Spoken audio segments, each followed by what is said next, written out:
So this is what the new movement actually looks like. I know a lot of you have seen it and said, it's okay, or even called it a good update.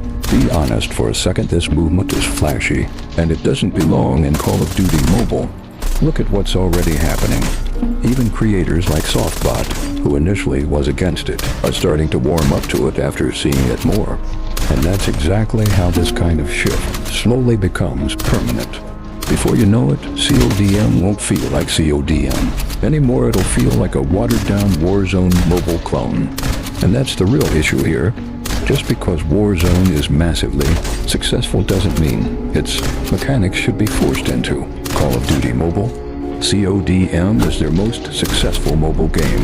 It has its own identity, its own pacing, and its own movement style that players have spent years mastering and enjoying. If change is the argument, then let's talk about other games. Free Fire has been around longer. When have you seen its core player base demanding a complete replacement of movement? PUBG players know their movement is slower and sometimes stiff, but they don't beg the developers to turn it into something it's not. Why? Because each game has its own identity. Meanwhile, in CODM, nobody asked for this. The player base has been dealing with real issues for years: optimization problems, hackers, account theft, and those concerns barely get addressed. But suddenly, movement is what gets a complete replacement. That doesn't make sense. This is a mobile game, yet the average mobile player can't even run it smoothly. Devices struggle, frames drop, visibility suffers.